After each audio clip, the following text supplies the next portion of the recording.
Yo.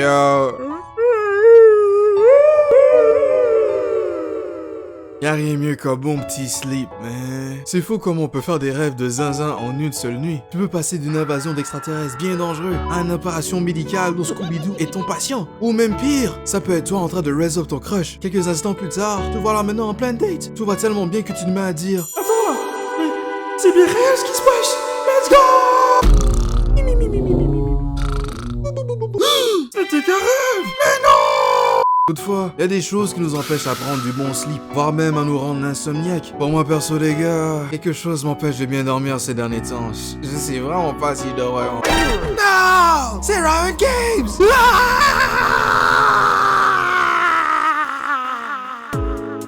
On dirait que Riot Games a l'habitude de créer des jeux booty chicks, dont League of Legends, un désastre à 4 bytes, possédant un gameplay brain dead, rempli de joueurs brain dead. T'as même Teamfight Tactics, un strategy game de League qui... Legends of Runeterra, un League mais en Magic the Gathering copycat, et Wild Rift, un port mobile de League cassé en deux. Carrément, ça fait que des jeux de League of Legends. Ce serait dumb pour Riot Games de créer un nouvel IP. Je veux dire, pourquoi changer une recette gagnante? Parce que je veux dire, ramener un nouvel univers sur la table, avec un gameplay qui détient des mécanismes uniques et très serrés. Surtout de faire en sorte qu'ils soient capables de rivaliser avec leur grand succès. Est-ce que ça vaut vraiment la peine? I mean, ils sont rich. Ils ont tant qu'à faire. Ils peuvent bien essayer. Et nous voilà maintenant avec un fiasco. Valorant. Un CSGO rip-off avec des mécanismes insensés. Pourquoi quand je tire direct sur quelqu'un, mes balles vont de travers? Même avec le viseur, ça marche pas! Imbécile! Faut que tu tires sans viseur! Ça va m'ébrasser!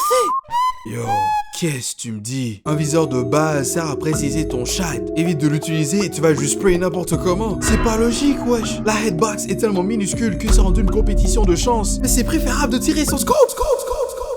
Bon, ça va être court, mais l'univers de Valorant a un setting plutôt similaire à celui d'Overwatch. Des cartes design un peu douteux, et de même avec les power-ups. On dirait qu'ils adorent tant faire des copycats. Mais c'est pas parce que c'est free que c'est justifiable de leur part. Faut pas oublier les microtransactions à la EA. Bien finesseur! Check. On a un gun à 1775 points. Pour l'acheter, faut que je me guette 2050 points pour 28 balles. Tu peux aussi te prendre 1000 points, plus 2 fois 475. Mais après, ils vont te finir 100 points. Bref, c'est cher pour rien anyway. Sans tant qu'à faire, laisse-moi prendre le pack qui vient avec. Le prix est à 6387 points.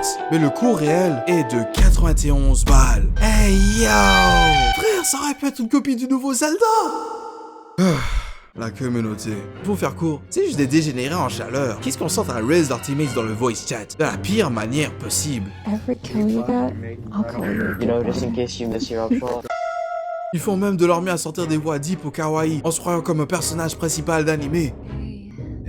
I wanna beat the out of both of you, bro. What if I like that? Mais yo, no offense. Ces genres de bouglas doivent être ugly as f***. Et leur seul trait charismatique est leur corde vocale. You've got a nice voice. I'm a hentai actor. Hentai? Mais vas-y, ta grand-mère! Peux pas juste focus dans la game, bro! J'essaie de win! J'ai cru que la communauté de Genshin était pure. Mais ça c'est spécial.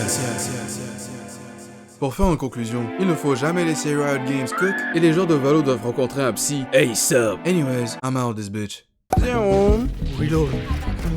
Là, on est good. Pursue. Oh, Jésus!